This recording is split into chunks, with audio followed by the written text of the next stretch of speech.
welcome back everybody to the Refresh Point. My name is Ben, and as always, I'm joined by my constant co-host, Steve. How's it going? Doing good. Getting into the holiday season now, so it's time to, find those little windows in between the work parties and the Thanksgiving and the Friendsgiving and the Christmas to get some Weiss Schwarz in. Weiss Schwarz, baby. It's time. And even before all of that, we got a little fun thing to do live on the air. So I didn't know this, but Spotify for podcasters gives you a Wrapped for your podcast. So I have no idea what this will be, but let's look at the Refresh Point Spotify Wrapped. Let's get it. I'm just gonna read it out. In 2023, people were really feeling what you do.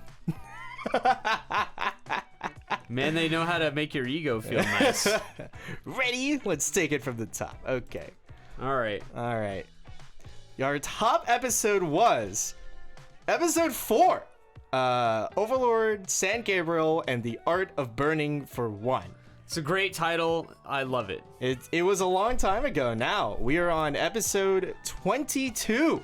Man. We have been doing this for almost a year. Yeah. We're gonna get there pretty soon. Yeah. I think we might actually be getting better at this. Yeah. Perhaps. I don't know if there's no empirical way to prove that. Uh-huh. As apparently we're not getting better. We peaked at episode 4 and everything since then. It's been a steady downward decline. That's true. This is obviously the Spotify Wrapped, so it's only the Spotify stats, which do differ from our YouTube stuff, but yeah. It was streamed 47% more than our average episode. What? How? Spotify gamers really loved like a very early episode of us talking about Overlord. Maybe it's just like the information. They were like, God, what does Overlord do? Wait, the Refresh Point has an Overlord episode. Yeah. It's named San Gabriel because there was the San Gabriel Springfest. There's literally gonna be an Anaheim one like that I'm gonna go to. And like we'll record another episode before like after this has happened. How does it feel to have gone global? What does that mean? We're streamed in 5 countries. Okay, I don't know about gone global, but the US was only 66% of our total streams. Holy cow. That number is not as high as I thought it would be. So shout out everybody that's not American. Very cool. Appreciate it. We expect to get the American people. That's just a given. But there's Kicks Machina on YouTube and others. Your listeners have good taste, obviously. So what else are they into? All right, you fuckers. You're about to get exposed. Your listeners' top podcast genres were comedy, leisure, and TV and film. So I guess we can confirm we are truly the clowns of Weiss Schwarz. Welcome to the Clown Point. My name is Clown. I'm joined by Honk. I'm the straight man, and you just deliver the punchlines. Yeah. Your top music genres were rock, pop, and rap. That tracks, right? That tracks. I'm disappointed in you for not listening to jazz. Sorry. It's all right. Give a shout out to our biggest fans. All right, let's see who our biggest fans are. Are they gonna dox? Are they gonna dox you guys? We're a top 10 podcast for 23 fans. Nice. 23 of you couldn't find 10 better things to listen to. I'm both proud and disappointed all at once. No, come on. We're a great podcast. We're fantastic. Right? We're top 5 for 19 fans. So the 23 of you that couldn't put us in top 5, like, come on, man. Step it up. Is there really 5 better podcasts? Oh, man. Drum roll, please. What is this going to do? This is going to be the top 1. 8 people. We are the number 1 podcast. Let's you fucking go. Let's fucking go, Our dude. 8 most committed Spotify listeners, thank you from the bottom of our heart. We don't do it for any other reason than for you guys. And the top fans listen to us 1.4 times more than our other listeners. I'm not really sure what that means. 40% more. Huh. Just like 40% more replays, I guess. You know, congrats to you for enjoying the sound of our voice. Yeah. I mean, like, Ben's voice is very aesthetically pleasing, if I can be honest. Sure. It's his demon laugh that's not so pleasing. Yeah. I'm sure. Thank you for sharing your podcast with the world. We made something just for you. Oh, they made something for us. Okay, I'm sure it's great. Go celebrate with your feds. Oh, it's like celebration images. Nice. Cool. All right. We have created 1,100 minutes of audio for you to listen to. And it's all about an anime card game. We did which it, we lads. would do. We would not spend 1,100 hours recording anything else. So thank you to everybody who listens to us on Spotify. We have no interest in anything but providing quality content, and we're glad that you are here. We're glad that you enjoy it, really. And it's feel really free nice. to tell others and spread the word of the gospel of Refresh Point. You know, if you're out there and you would like to leave a comment, I'll make this the comment as well. Or no, you don't have to leave a comment, but like, can you listen to anything else besides episode 4? like, come on, man. It's like, it's not even relevant that much anymore.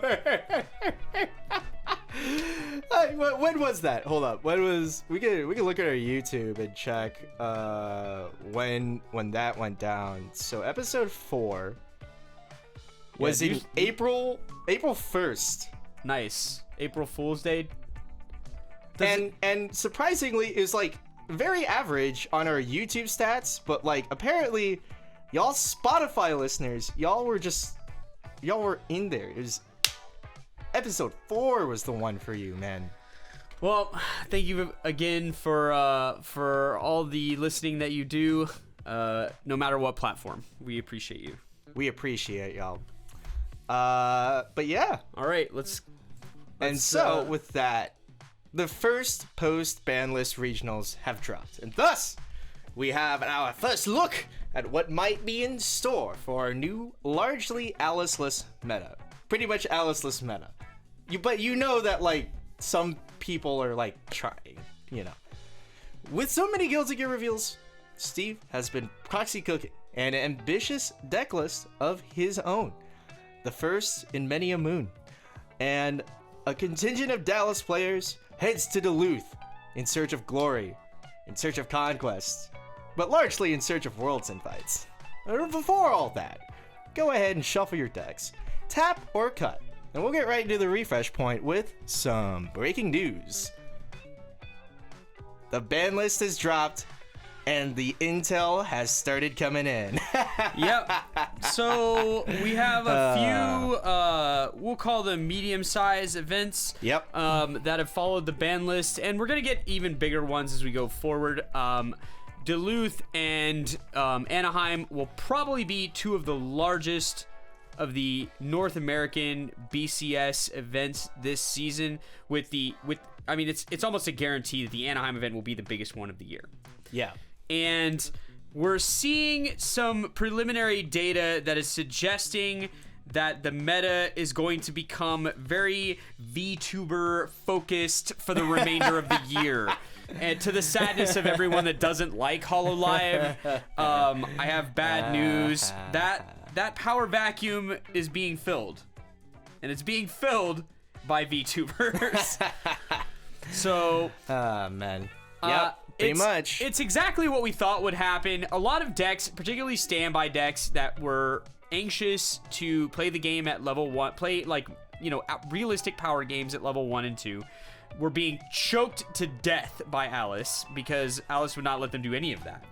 So now that Alice is gone, those decks, particularly I would say Kanata Marine and ASCII and standby decks, ASCII Polka and ASCII Choco, all the 8 standby varietals for HoloLive, plus Kanata Marine, those are all rushing to fill in that gap because those decks lost probably their most toxic, annoying matchup. So, yeah, of course, they were good before. Of course, they'll be good again. They'll be good again. In other news, the JP box, pack ratios, and case ratios have all changed. Yes. Starting in January with those sets. Yes, and so we should anticipate those changes will come to English eventually. As our listeners well know, we rarely talk about anything related to Weiss Japan, but since these are inevitable changes, in my opinion, I think it's worth at least discussing so we can talk about what we like and what we don't like about it. Yeah. What do we got? All right, so starting in 2024, instead of 9 cards per pack, we're going to have 8 cards per pack. They are removing 1 common for the exact same price as before. Some could view that as a loss of value. I just view it as a loss of things that I have to fling in the trash after we're done. We're going to have 12 packs per box instead of 16, reducing the price in Japanese yen from 7,040 to 5,280. And instead of 18 boxes per case, we're going to have 24 boxes per case at the same price. So, what does this mean? Probably the most salient takeaway is if you were already buying cases or half cases or split cases or anything or play sets as your main vehicle for buying Weiss Schwarz, you will feel nothing from this, in my opinion. The double R ratios are exactly the same. Getting the cards that you want should happen at relatively the same clip. And they removed climax commons. Right. Yeah, I forgot that. Yeah. So now there are no climax commons. All climaxes are CRs, but you should get them at the exact same clip you got climax commons. Yeah. So I think in general, most people will not feel this. Where this sucks is your 1 box magic is probably a little lower than it was before. I mean, you're just opening less packs and less packs per box. Yeah. So your chance of just randomly ripping SPs is probably a little lower now since we have 6 more boxes per case. And we didn't change any of the other ratios. So your chance of just YOLOing boxes and then ripping is gone down slightly. But the boxes are cheaper now, so your cash will go just as far into the case as it did before. It's just like a box availability versus, what you can crack. That part of it's gone down. So if there's a negative takeaway, that's the negative takeaway. Buying 1 box and trying to YOLO into SPs, the percentage of that happening is dropped. But in every other metric, I would view this generally as a win. There's just less chaff. And the last case in box change was meant to address a similar problem. This just kind of takes it even further. And it's honestly for the best. Like, as a person who buys mostly cases and split cases, I have to throw away fistfuls of cards after every single case opening because there's just no reason to keep 20 of something. And anything that can reduce that waste is a win in my book. Hey man, you never know. I thought all of these Overlord red cards were useless. And then suddenly, a set 2 came out, and these Vampire Brides became part of the meta. Yeah, there's always the chance that can happen, right? You don't have to throw away cards. I mean, you can keep them all. But I mean, speaking as a person with finite storage, and many sets. Yeah, we gotta keep a tight, heavy lid on the amount of random commons and uncommons. So after the triple play sets, we're just, I mean, by the handful. So yeah, if you're ever looking for free cards, you want to pay some shipping, I got you. For sure. Last bit of fun little news. All right, I've committed. Just 3 of y'all are already going to Worlds, including you, probably. So like, I'm just gonna go. Refresh points going to Japan. So if you want to say hi and you happen to be in Tokyo, I guess we'll be there. Yeah. I will be there regardless. Okay. So like, I mean, there are things in motion that can't be reversed at this point.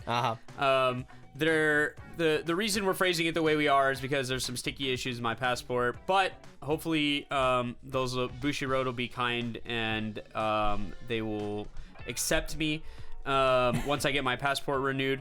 We just have to wait on that always truly reliable American bureaucracy. Yeah. I did have somebody tell me one of the locals said their one of their relatives got theirs back in 4 weeks. Yeah. So I'm hoping by Christmas we'll have it in hand. Perfect Christmas present. That'd be great. It'd be really cool. Yeah, along with an email from Bushiroad saying I can go. Yeah. If we get all that, my stress level will go down by a full half. Yeah. So, hopefully. Yeah. And if not, we'll do the podcast from the front of the Bushiroad headquarters while I flame them. It's just like, I mean, we will be. Yes. There won't be any other solution. I'll have to do it. They'll make me do it. We will both be in Japan. We'll record a podcast in Japan. And not only that, we didn't talk about this, but I want to make it special a little bit. We might try to make it live, but this depends, obviously, on the internet in Japan and how that would all work. Yeah, we'll have to discuss that later. It. But we'll be there. We'll do our best to. We'll have a fun little Worlds refresh point. We'll definitely be there. Everything else we gotta talk about because like equipment is a real thing that we won't have, but we'll see. Yeah. Turns out, hear me out. I'm a great fan of not pulling trash taste and having a bunch of my expensive equipment put in a checked bag and then lost. Yeah, we definitely don't do that. Yeah, so we would have to figure it out. But keep an eye out. And I will be at both Duluth and Anaheim, trying my very best to not go to Japan as a water boy. So if you want to say hello, I mean, I don't know. I'm wearing a hat. It's like a driver's cap. I'm like a Viet guy with glasses and a driver's cap.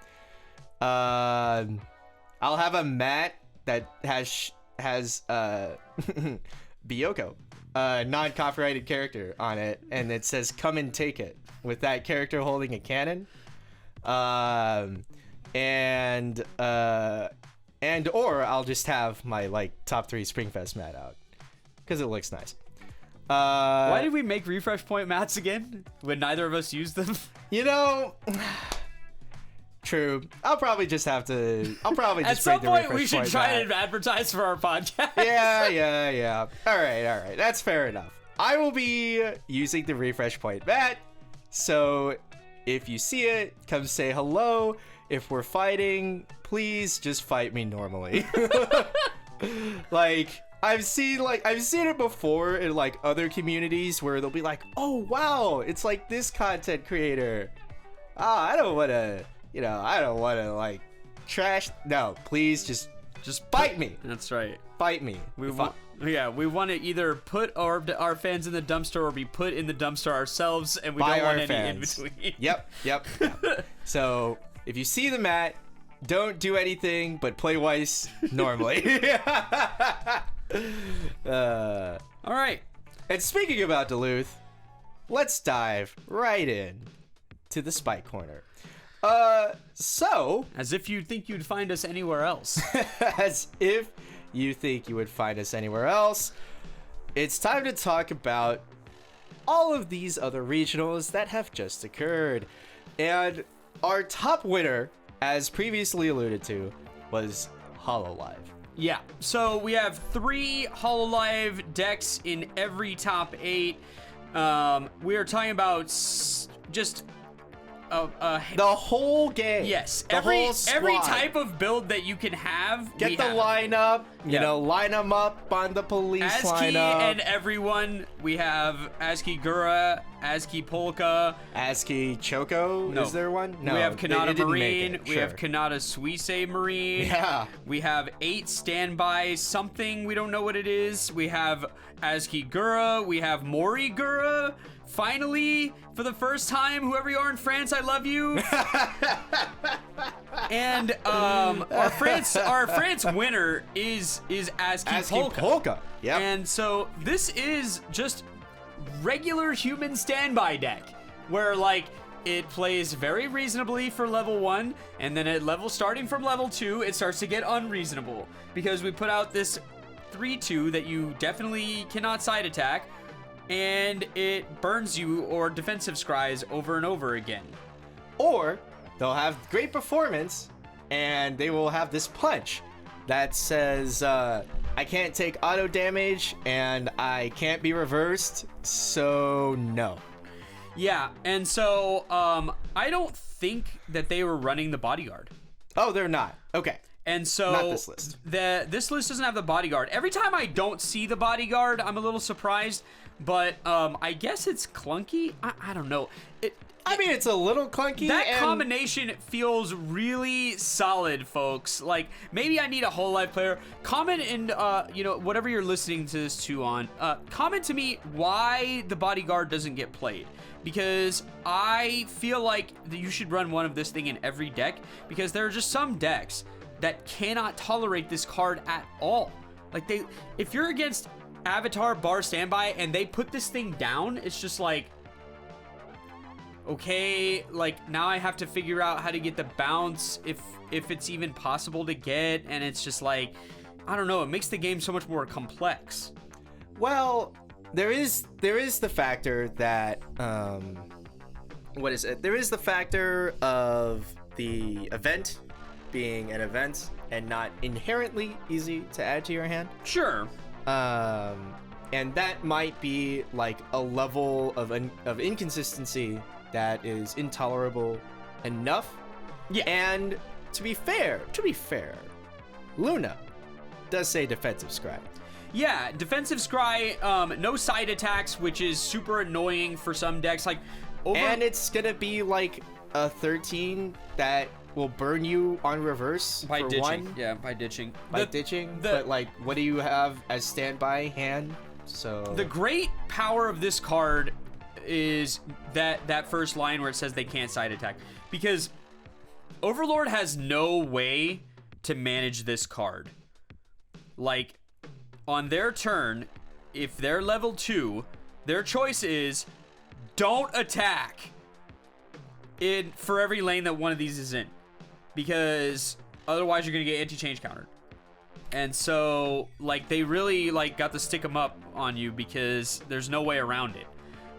If they have 2 of these things, it feels intolerable. yeah, and they have the Kanata Dancer to just make sure that even if they stand by to the back, you know, they got the sauce anyway. Oh yeah. The Kanata Dancer. It's all good. Yeah, no, it's either dances in the front row to a lane you don't want, or it dances for a back row to the front row and makes you have to deal with it. And so it's just a very nice card for the deck overall. This zero game looks exactly like every zero game that you would think.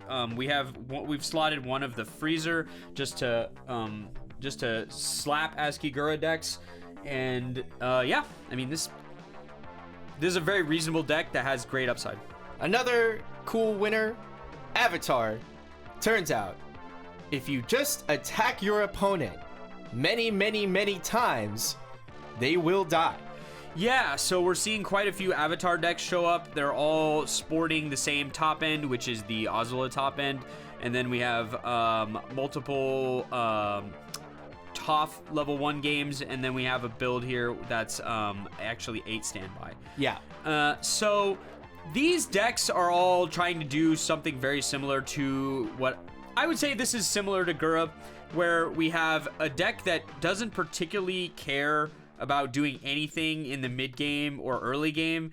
All it wants to do is generate huge amounts of resources, and it can, because it's basically leveraging the Avatar State Aang for free stock, and then in the green builds, they are churning that Avatar State card over and over again with the level 1 Clock Swapper. It clock swaps on play, and it clock swaps on death.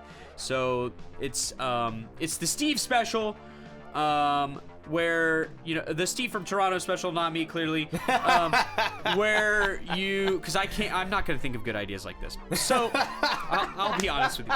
My strength in the game lies from playing it. I am horrible at building decks. Like, bless these people for putting this stuff together. Yeah. And so, but even I can put this together where it's like, okay, we clock this thing, we get free money, and then it dies, and then we put it back in our hand, and then we get another card, and then we do it again next turn. Yep. So that gameplay loop's really solid, works really well. So it's just a deck with a plan. Like, it just wants to get to the end game. And not only a deck with a plan, with Alice removed, the early game becomes infinitely more palatable. Yes. And because of the plan that it has, even if they're at 2, I mean, wherever you're at, if you're in the range of 6 attacks, then why not just try to kill you? And I think that obviously 6 packets is kind of on the low end of what they can generally do. Yeah. Like, no, but what, if they're just sitting at 2, yeah, and they have like resource and health to spare, like, yeah, they might just let like 5 attacks rip for fun. Yeah, for sure. Like, they can let it rip any time in the game, and it's just like a question of triggers, what you think you can land, that sort of thing. But like, open lanes is open season. If they can land stuff, they're gonna land it, and if they build a huge lead, the game feels cursed, because you know at the end game it's gonna be just bombs. And it's kind of cursed the other way too, because their finisher needs reverse. But if they won't play to the board, and they're using JCs and like weak characters to poke you, you're not gonna be able to run it in. Like, they won't let you. And so when you hit the end game, you're gonna have these like not level 3 characters against Azula, and that's tough. Now, the saving grace is they do need to clock themselves repeatedly. Yeah. So if we get to an angle that we can hit them and to any amount of health at 3, like, that is at the very least some limiter. Yeah, and this Right. is another great spot for the Luna, if the Luna can stay on the board, because you're poking them when they try to poke you with Sokka, you can poke them back with Burn 1. And that can be very annoying to your end game while you're trying to like push it across the finish line. Yeah. Overlord is still around, predictably. It's flirting with the top 8 in every event. It's not winning, but it's the close. Thing that does not die is Slide. Ever. As it turns out, we got to keep the entire level 2 package. And hear me out, if we just keep hexproof and we keep any way that can get to that package reasonably, the deck still works. Yeah, so we have a win here for the deck that we believed was the strongest of the and Murin varietals, which is Standby. And then we have a top 4 for Mila Murin and a top 8 for Two Soul Murin. So literally all of the things that we talked about, except for Milim, obviously. We discussed Milim briefly. We talked about it. Yeah. Just like, I'm not a fan, but like, turns out, man, it can get the job done. Anything into Muron can get the job done. Yeah, I think and Muron is the salient part of the deck. Everything else is kind of just getting to and Muron. Honestly, and the funniest thing too is like seeing like the multiple different endgame ideas just like continue on. Yeah. So like the list that I'm looking at right now, that's the Milim list, literally ran 2 Benny, 2 Dragonoid, and no Xion. 3 Benny. Oh, is it 3? Yeah, we got the high rarity Benny. High rarity Benny. Boom.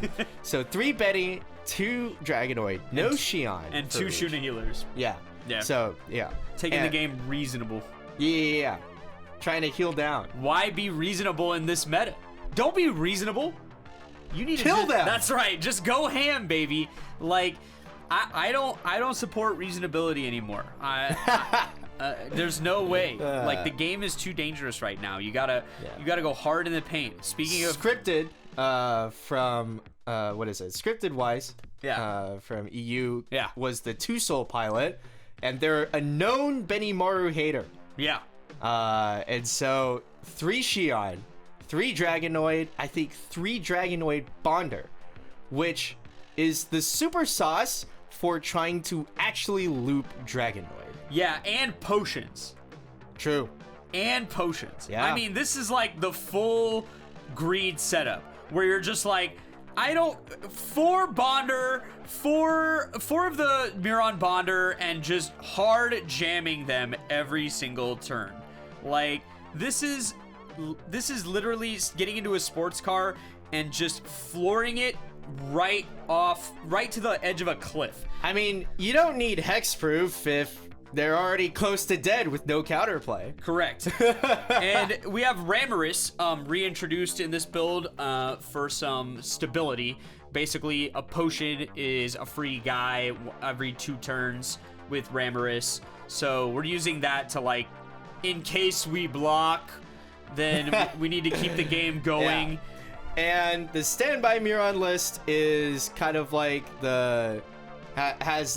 is I think the closest to like an old list, slightly tuned. Yeah. 4 Benimar, 1 Xion, and then 2 off finishers that are more easily standbyed out. I think the weakness of standby is a lack of good level 3 targets. They've attempted to rectify this with the Hinata and the set 2 Benimaru that on reverse burns 2 and gives 1/5 to everybody else, kind of helping pump up, you know, your Miron board just out of reasonable like attack. So in the mirror you get to win, and the Hinata is like a reasonable way to manipulate stuff on the board. It does a downgrade, and then it does need green. You only have 3 green. Not if you stand by it. But not if you stand by it. But if you stand by it, you don't get the downgrade. You just get the on reverse ditch 2 burn X, equal to the number of reversed characters, which is not fake. It's just, I mean, you can control it, right? Yeah. So you can get, you know, whatever damage you feel like is necessary to get in there. I imagine that card only gets played in emergency circumstances, like some kind of level 3 on the board that has bodyguard or something, and like you can't deal with it and you just need to remove it. Or your opponent is standby something to the back and then you don't want to deal with it next turn, like a la Askigura, you can just downgrade that thing and get rid of it. So there's a couple nice things here for sure. I've never seen this Hinata played in any deck, so I had no idea what it did. Also, they're running the Hakuro that lets you just straight up remove a guy by being humongous. I think it's 13k. And then on reverse, it sends it to stock. So that's a nice piece of removal for sticky targets that have Encore that you can't get rid of. You're just like, okay, we'll go away forever. Like, it's a standby list with a lot of standby hate. Yes. We want to be the only one on the board doing stuff, not you and not anyone else. Yeah. So, although I will note to all of the non-great performance players, your Lunas are level 0. And our handy dandy Ricky, which we like to search when we're at level 2 so that we can make sure not to strand ourselves, does let us discard to bounce a level 0 character. True. This build has 1 Ricky. It's funny. It's definitely something. They have 3 Shuna Rickys and 3 Hakuros, you know. Yeah. It's like I said, it is the most like old list tuned to standby. Yeah. A little bit. Yeah. I would say that. Pretty much. And so Slime just kind of got away with still being a top meta deck. We did it, lads. Yeah. And yeah, there's some other, fun stuff. Quince is always kind of on the edge still. Yeah. Morigura exists. So Ador Itsuki won Singapore. Oh, true. And so, like, this is a direct consequence of Alice leaving the meta. Yeah. Like, this is a deck that literally can never beat Alice. It loses at every point in the game, and it has no way to deal with Alice's compression at all. And Turns out Quince doesn't have a stock swap. It's not even that so much. It's that, obviously, but also compounded with the fact that even their level 2 Slayer card that they played, like, needed more to get over Alice. It wasn't just like jam this thing and solve it. They didn't have any cards that were like jam this thing and solve it. So, other than the anti-early to memory.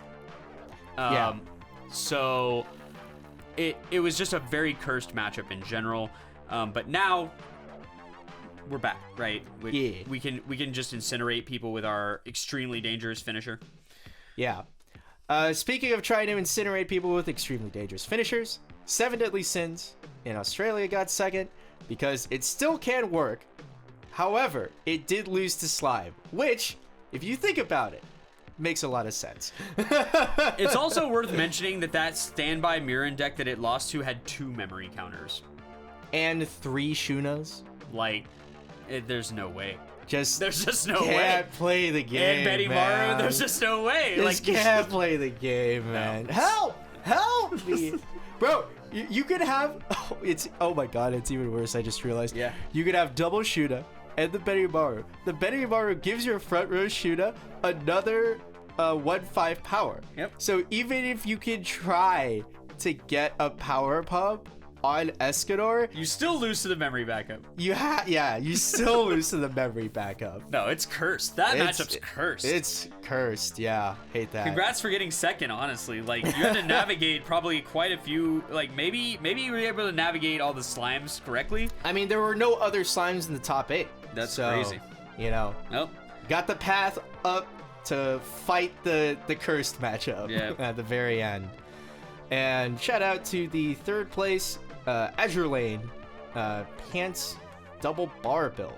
Yeah, so this is like an attempt at trying to get the best of every single world in Azure Lane, where we want the level 1 like reasonable combo, but we also want the back row brainstorm combo, but we also want a 3rd combo to kill the enemy. Yeah, it's the most fair of their finisher combos, where it's just like pay 1 and pitch 1 on attack to burn 2. I mean, just a jolly day. Regular human card. Doesn't require experience and doesn't really require any setup. So yeah, I mean, and we have Kronstadt in our back pocket in case like we can really use it somehow. But yeah, for the most part, this is kind of just like a deck that is like really heavily leveraged on advantage. So yeah, I mean, congrats. Yeah. Great job. Very cool. And now, Steve, it's been quite a while, but I think it's time for a little bit of ambitious deck building. We love ambitious deck building. So, normally it's not me. Doing the ambitious deck building, but the thing is that Bushiroad, in their infinite wisdom, and I have to keep saying this because I'm so sad, but at the same time, they're absolutely needed to remove Alice. Like, I cannot stress enough that I am not mad that they did it. It needed to happen. But that doesn't mean I haven't been playing one deck for the last, 8 months, and now I'm completely rudderless. So, yeah, I know. I saw you int it on Overlord for, 3 weeks, and just absolutely get body. Yeah, the thing is I'm searching for a Worlds deck. And so I need to sample all the sets that I haven't been playing for literally months. Even though these decks existed, I just wasn't playing them. Yeah. So I did play Overlord for a few weeks. I have some thoughts about Overlord. Maybe those can wait for another podcast where I can talk about Overlord and what I think its strengths and weaknesses are in the meta. But I'm very excited because although we haven't seen all the cards, we've seen 90% of the cards. Enough for me to decide that this This Guilty Gear thing has got legs in the meta. It's got some legs. I think it's got some legs. And you know what? Because I am still trying to fight for a World's End fight, I have paid literally no thought nor attention to any Guilty Gear deck building besides, maybe these 50 cards can make a maid deck. Anyways, back to jamming slime for like 6 games in a row. So, you've been the one doing a bunch of Guilty Gear deck building. We've decided on Kai and Ramlethal, or sorry, Kai Kiski and Ramlethal. So, what do we have to support this game plan? All right, so we're gonna start by getting this out of the way. This is the most cursed climax combination in all of Weiss Schwarz. There is nothing worse than bar pants at just polluting the absolute shit out of your hand. But I feel like we can get away with it. And why can we get away with it? Well, let's talk about it. So, this zero lineup that Guilty Gear is going to sport is going to be one of the most versatile, nasty, power-laden zero games in Weiss currently. We're talking about a 4K on your turn and then a runaway on your opponent's turn. We have the 3-5 drop search with nearly no downside. Our climax swapper, 2500 power. Every time we play a climax, assign 1000. So our zero game is nice and thick, can remove most problems. Yeah, and that climax swapper, Ari Ferretta climax swapper. Yes. Sack a guy, get a different climax. Yeah, so we have plenty of... Is it a search? It is definitely not. But, Okay. Let's keep it reasonable. But I thought I saw a reveal that was a search. Maybe that was Oshinoko. yeah. Yeah, we don't talk about JP yet, though. Let's get back to Guilty Gear. So yeah, we have the ditch. We have the ditch climax and kill for the climax swap. So we get to preserve our cash money, and we have maybe one of the best hand fixers in print right now. In this 500 power Amelia, she is on play. We can pitch anything and get anything from the clock. We're talking climaxes. We're talking events. We can get anything. Anything. And then as an act, we can pitch again and put her in the waiting room for the salvage. So we have double hand fix, and we have clock fix, and we have salvage anything, which is just a phenomenal profile. We don't even care about the 500 power. It doesn't even matter because Dude, I've seen some funny stuff with you trying this. Like, there was a time where it's like, I need a climax in my hand. Wait a second. Let me play this Ricky that checks top 2 and rearranges. Oh, there's a climax there. Oh, I'll just put that on top. Ricky, put the climax in the clock. Play Amelia, get it from the clock. It's just free real estate. And yeah, that's absolutely God. like one of the nice plays you can make. The Ricky is check to and reorder, which is an awesome kicker for Ricky. It has all the parts that you want. You can either play it safe by checking first and then Rickying, or you can play it aggressive by Rickying and then checking to see what your climax triggers are going to be, or whether your brainstorms are going to hit, just whatever you need. The brainstorm is on climax play, assign 1000, and we can choose it or the Ramlethal familiar, and we can put them into memory. That's how we get our gauge charging in this deck. Only problem that I have with this zero game, we don't really have anybody to occupy the other back row slot yet. Now we're experimenting with some ideas. But this guy's too good for a pants assist. Yeah. Tisk. So there's a number of, there's a number. I hate that profile. I hate it. We only have one pants, and it's the worst of the pants assists. So, no, I hate it. But it might go. It might. I don't know. It's like right now, I'm just putting down 2 brainstormers every game. I don't care. But hey, it's we'll just assign 1000 power twice. That's right. Yeah, I mean, you could brainstorm twice. Yeah, I mean, no, we like it. But yeah. I think we could do better we're gonna sample some other back row choices. So, what do you mean you don't want the guy that gives hexproof and then 1/5 if you trigger a soul trigger? I mean, we have a decent amount of soul triggers. It's possible we could proc that, but realistically, I mean, it's just gonna be straight chilling and giving hexproof, which I don't know if that's enough with the rest of the deck. We'll see. So at level 1, we're mostly blue. We do have the green familiar for Ramlethal. This card, even if you just had to jam this thing and like didn't care, as long as you have a climax, it has 3 souls. And 3 souls pre-trigger, as we well know if we've faced many other decks in the meta right now, is in fact very good. So turns out just jamming that thing onto the field makes it straight up 7k and 3 souls. So that's fine. Our level 1 combo is Amelia combo or Magaro combo, or however you think of it. Check 4 and add anything. But on top of that, secondarily, we get even more value in case our deck isn't appropriate to mill 4, or perhaps the target we want is in the waiting room and it happens to be level 2 or higher. We can just get it. Boom. We can just pick it up. So you know, Kai is a flexible ruler. Yes. And warrior. Yes. You know, he can really make the business work. He's an all-rounder character. He's True. A balanced character. Yes. Extremely balanced. So, yeah, when we ride the Lightning, we definitely can get either something from the top 4 and push a little deck speed, or we can pick up our level 2 or higher of our choice. So the combo's good at every point.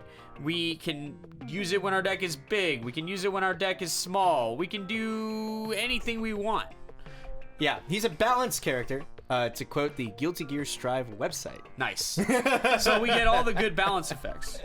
True. And then our other level 1 partner to this, and the band-aid that we're going to put on our horrible climax trigger situation, is Testament Graceful Victory. So the Testament gets the same profile as the Aqua from HoloLive.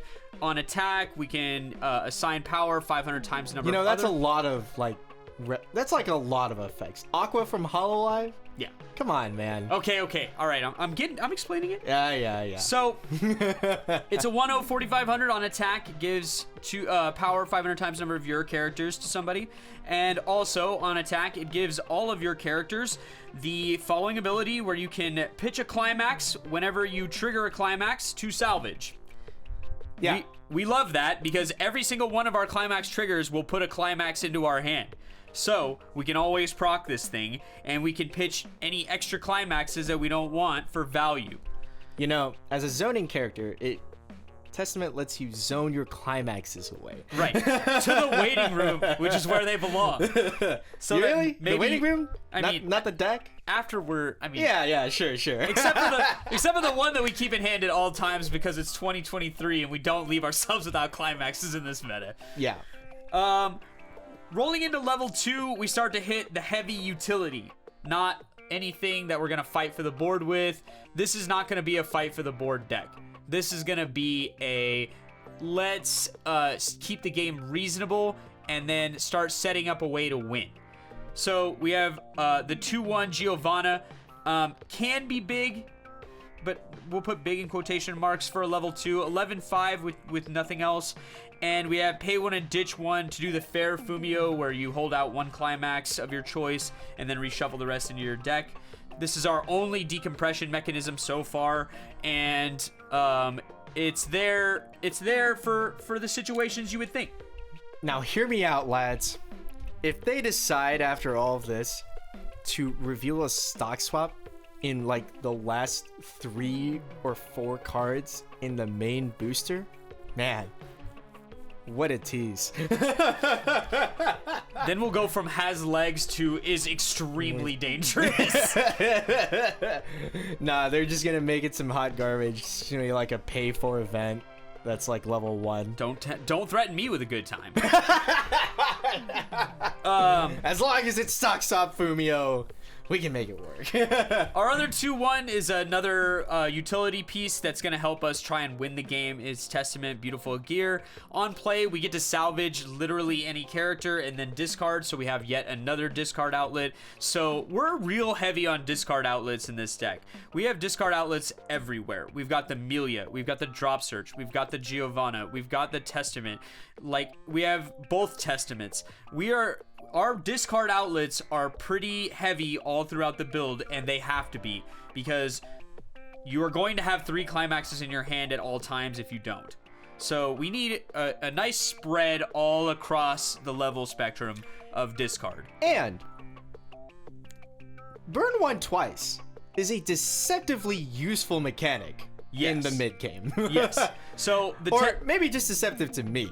Yeah. It's probably just a pretty good mechanic in the mid game. So if you're ahead, this Testament will put you way ahead. As an act, you can pay 2 and discard 2, and then take one of your characters from memory and put it into the waiting room, and then rest the Testament to burn 1 twice. So this is the pile-in. So the Ram finisher is very cost effective and efficient and does 6 packets, and that's all well and good. But maybe we need a little more. Maybe we need to fish, right? Because we have burn 3 on our end game all over the place. And a fast way to make burn 3 a lot more dangerous than it is to fish from the top, maybe like 1 twice. Try to poke a little bit. So we have 2 pokes with Testament, then we have a Ramlethal poke. That's all pre a whole bunch of 3s. And so any climaxes that get fished by those 1s is going to be a terror for the rest of the game. So, but maybe we can't afford this every game. It's not an every game play. It's a, game's going well, we absolutely sculpt for it. Or we need damage, we absolutely sculpt for it. Secondarily, though, we do have a real finisher, and man, what an efficient setup. Yeah. So, we have, just to round out the 3 game, we have our Ramlethal finisher. This is probably one of the first finishers in a while that you definitely won't see 4 of in a deck. You need absolutely 1 of this thing, and having more is rarely an advantage. So, unless you need to, I don't know. I'm not sure why you'd play a multiple Rams in a turn. But we have on play, nothing. So that's not great. But on attack, we reveal the top. If it's a Guilty Gear character, we deal 1 damage. And then on climax placement for the bar, we cost nothing, no stock, no hand. We just take 1 memory. That's right. We take 1 Guilty Gear character out of memory. Then we name either deck or waiting room. And we grab 2 of the familiars and we put them on the board in any position. Because it turns out they had a second ability. It was a climax combo with this bar. And this says die. Ideally. So we're talking about the Ramlethal familiar. Its ability only with the Ramlethal 3 on the board, you cannot do this at other points in the game. Otherwise, you absolutely would. Is pay 2 and ditch 1 with the bar and with Ramlethal, and she has to be in the middle position, and you deal 3 damage on attack. And this card gets 6,000 power. So it goes from casually 7k to casually 13k really quickly. So yeah, this is gonna... I'm curious. Can we double back on the level 3? Do you have to be level 3 to do this combo? No.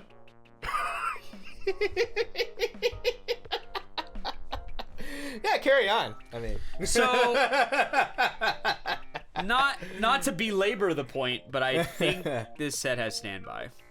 Yeah, Pretty sure. So yeah. Maybe this isn't ambitious enough. Maybe I was too reasonable. Yeah, anyway, maybe you were too reasonable. Our only other level 3 in the build is Faust, which is a 4 more early play, heal to stock, like a very regular card. Yeah. It makes sense that you would build a deck with Kai and Ramlethal. You yourself said that you weren't that great at deck building, and according to the website here, these balanced characters, their moves are easy to use. If you're debating who to play, you give them a try. Well, yeah, I think there's definitely some straightforward play here. The thing is that the cards I mentioned don't round out the whole deck. We have to slot things specifically to deal with the meta, right? Because that's what we're talking about, the world's meta. Yeah. So, Anti-early punch. yeah, we gotta have it. Memory punch. We gotta have it. And then we need to probably deal with some problems on the board sometimes, right? Because every once in a while, there's gonna be a problem character on the board that you need to get rid of forever. And so we're gonna slot a couple copies of Axel Time Manipulator. So this is a 2/1, 6/5, and when it attacks, it gets number of Guilty Gear other Guilty Gear characters times 1,500. So full board plus 6,000 on attack. And if we have the willpower and resources, we can discard a card and we can send one of our Guilty Gear characters from memory to give it an additional 2,500 power, and on reverse, put that character on top of the deck. What is that good for? It's great for... We're hitting the sweet spot for power now. 14-5. Yeah. And, like, come on. There's going to be a climax. 15-5. And then if we have the Ramlethal Brainstorm... 16-5. Now we're above most counters and most level 2s or 3s. So, including Muron. Correct. Including Muron and including Kaneda.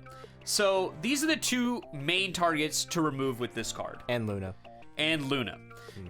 We want to, if there's a problem character, to the best of our ability, we want to try and remove it. And putting it on top of their deck and then poking them and putting it directly into their clock is a very fast way to do that.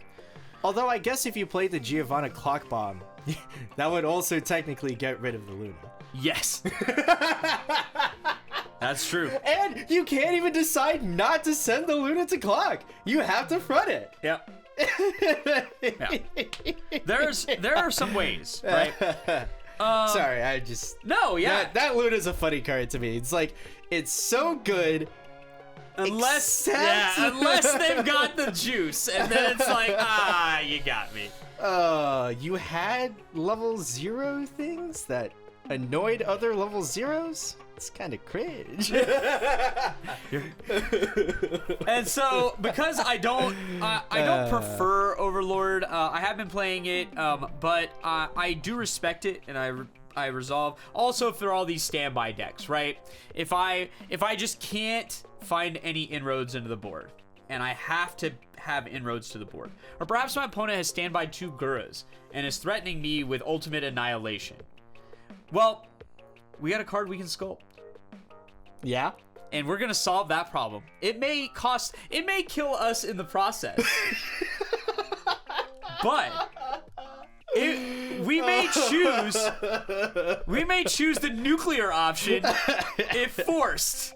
And so, what's our nuclear option? We're gonna rush down the whole enemy board. How are we gonna do it? We're gonna do it with Ino Megalomania times 1. Just 1.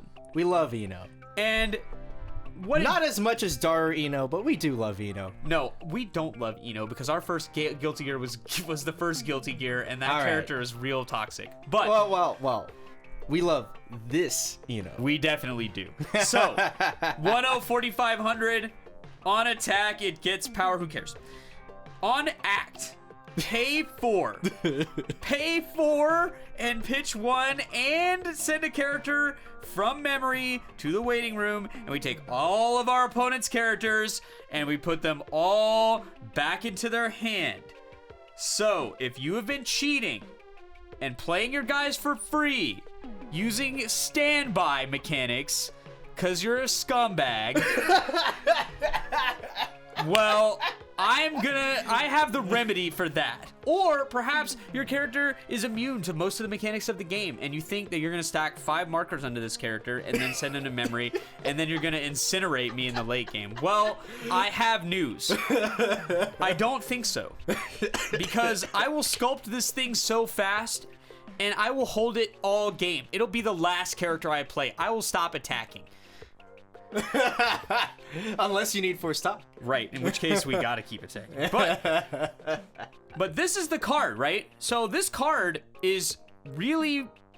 It's not gonna come into play often, right? I'm saying 10% of games or less. But this is kind of the in case of emergency break glass card, where it's like, we gotta get the board back and we gotta get it back now. And so we just jam this thing, use all of our money probably, or a very large portion of it, and we re-stabilize the board. And we force these standby cheaters to play the game reasonably. After all, you only need 5 stock for Ramlethal. Correct. Which means if the game's going even a little okay, we might still be able to finish. So, I think it's good. I'm gonna run one of it in every build. I mean, heck, you could still do Ramlethal with like 4 stock anyway. Yeah. Like 3 stock. In the sense of like, you can just get out your 1-0s and get 1 burn 3 for 3 stock. And burn 1. Yeah. So, like, you do lose a burn 3 if you're extremely broke. But it shouldn't be. And so, sacrificing your... I think an important point for Guilty Gear is, if you're playing the Ramlethal finisher, you need to invest those resources earlier in the game that you're not going to need later. There's 2 kinds of decks in the game, right? You have decks that are very cheap on the back end, and so you can invest all during the game. We can Slime. Yes, or all marine decks. Yeah. You know, where we're like, we don't need that much in the end game. We don't need any hand. We don't need anything. We need 1 ram, 1 card in memory, and not even that. Just 1 card in waiting room that we can put into the memory, and a bar. And then we need 2 other cards and a very small amount of stock, and we can make the whole combo happen. 6 packets, all 3s. Like, that's... Except for 1, but yeah. Yeah. That's nearly nothing in a modern Weiss Schwarz sense. So you can't just rest on your laurels because your finisher is cheap. That's no reason to keep cards in your hand. That's no reason to keep your stock. You need to invest it during the rest of the game because you don't have an unreasonable end game. You have a reasonable end game. And so if you're stuck with a reasonable end game, you're going to need to invest heavy in the other sections of the game so that by the time you're level 3 and it's time for your reasonable end game, it's winnable. If you don't do that, then every game's going to feel out of reach. And you're going to have all these cards in hand and all this money and then nothing to do with it. Yep. So, plus we have to pay out all of our toxic bar triggers. So, like, we gotta do that. True. You know, I think the funniest part about this counterplay is that for the most part, it's strictly just like annoying to Slime, the matchup that you hate the most, but like a standby Slime, like if that happens, and then they'd be like, oh, okay. I'll just recast it all. We just keep recast it all, jam pants, go again. Yeah. It doesn't do very much in that matchup. I'll be completely honest with you. It's mainly there to address standby matchups where they've created a Thanos board. The God board. Yeah, where it's just like they've been getting standbys every turn and you're just like facing with inevitability. MTI can do this too. Yeah, where like for sure. they have like Roxy back row, just lay in front row, and like they're just bodying you with huge power. You can be like, okay, well I see you only have 5 stock, so you can take all of this back and like figure out how to allocate 5 stock amongst this. Like that's where we are, right? And so, what are the weaknesses? We can talk briefly about that. What do I think's not good? Not good at fighting for the board. Your level 1 combo is 5-5 with pants 6-5, and then Ramlethal can make one of them 7-5 or possibly 2 of them 7-5. What is that going to do against a 1-1? Nothing. Like, it's going to be very hard for you to get over on them. So we may need additional now, you also have the Testament power allocation, but realistically, this deck isn't going to fight for the board super well. You need hand. Yeah. You need to keep up your hand. Yeah, and so you should be able to do that relatively reasonably. The deck speed is tremendous, but at the same time, you're going to take a lot of risks checking 4 over and over again. That's likely to mill a whole bunch of your climaxes, so the game's going to proceed at a pretty fast clip. So you need to make sure that you're doing the right sculpts. Sculpt this Melia into your hand at every opportunity, no matter, like, if that's going to be the card of like, default consequence, where it's like, I don't know what to add to my hand, let's just add this Melia because it can get anything. So, it's kind of like Firebending Accident, or any number of these other cards that are like, universal salvagers. I think that people have started calling them helmets, like the Canada Bomb Squad. Yeah. Or I don't know. I feel like that has to be why it's called that, but yeah. And maybe there's just another helmet card. But yeah, but that's, you know, it's like that, where it's like, well, I don't really know what to pick up. Well, you can pick up that.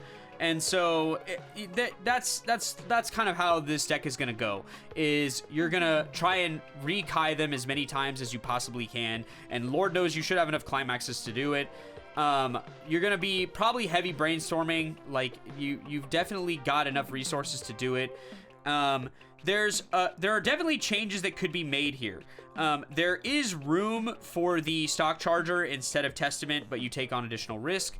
And by stock charger, I'm referring to the Giovanna 1-0. You need 2 cards in memory, and then she gets on attack, reveal the top, and then it charges if it's level 1 or higher. You have a decent count of level 1 or higher cards in this deck, so it's pretty realistic that you could get charging off of it.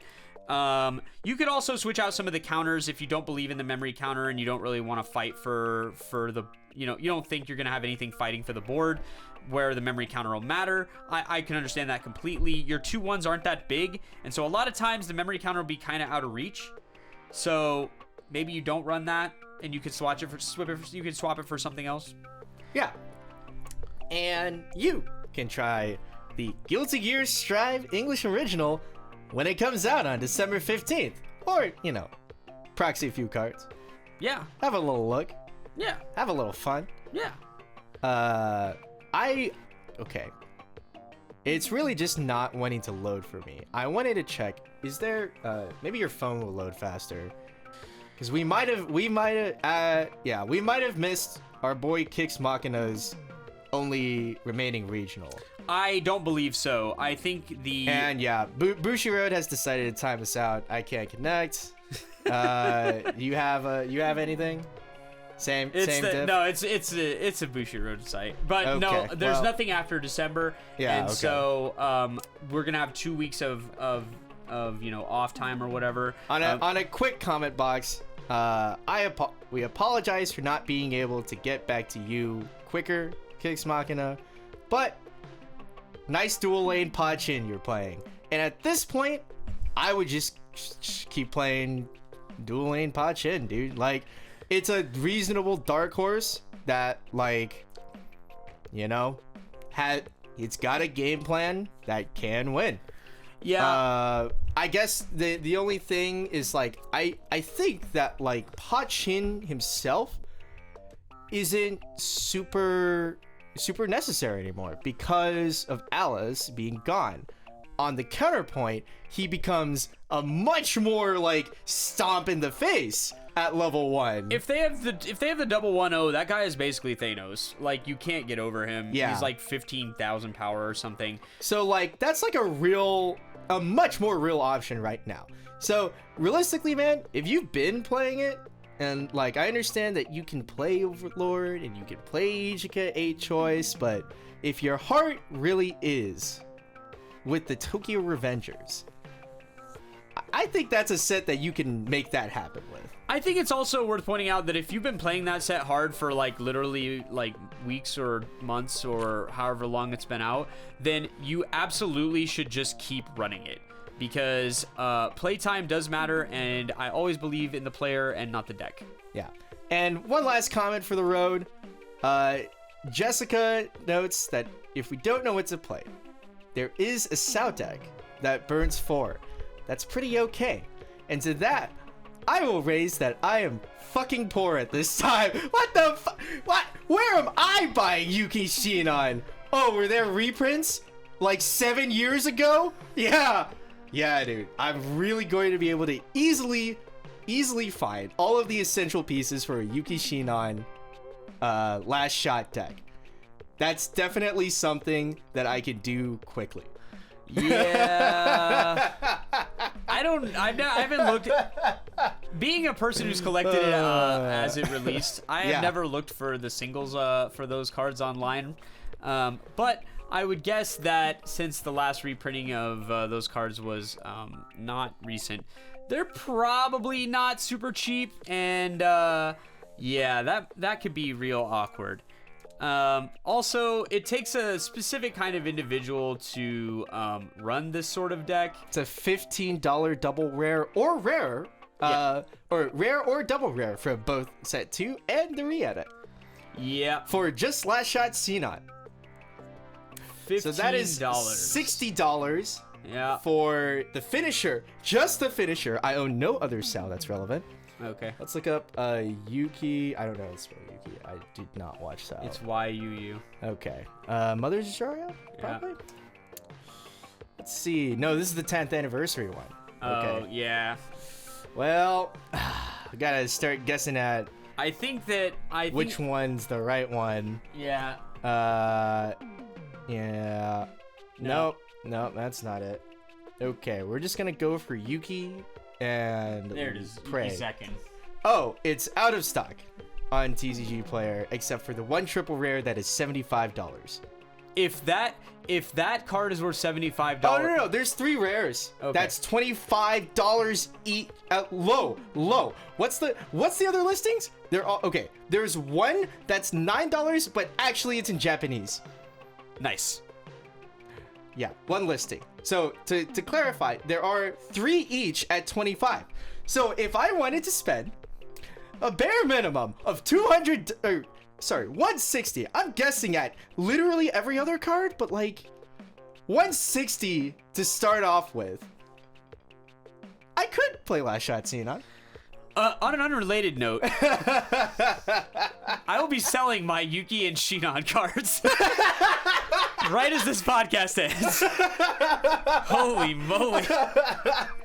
So if you want to play it, DM me. I got you. Comment on the Refresh Point YouTube and send me your PayPal information. We can work something out. If you want to follow the Sal Girl's advice and just play a deck that burns 4, Steve's got you. Apparently. Right. That's right. I have so many of those cards. Hey, maybe you could get me. Yeah, sure. Yeah, sure. Screw it. I'll just play Last Shot Shinon. You know, I love burning 4. It's my favorite hobby. It's not like there's a perfectly reasonable slime deck that does that exact thing, but with memory compression that I'm used to playing and played for at least a year and a half. But we can just play Sal. Nothing like the best of 2015. Well, that's our show for today. So tune in next time after your next deck out. And this ain't coming out before Duluth. That ain't happening. So this will come out after, hopefully, I don't scrub out like in Houston. But, life happens. See you in Duluth. If you see me, or no, this warning would be for Anaheim. Yes. See you in Anaheim. If you'll be in Anaheim, I'll be there. And that's gonna be a nightmare. There's gonna be so many people in Anaheim, bro. Yeesh. You think it'll be you think there's a chance it hits a 9-round tourney? Yes. And don't you forget to take the refresh point.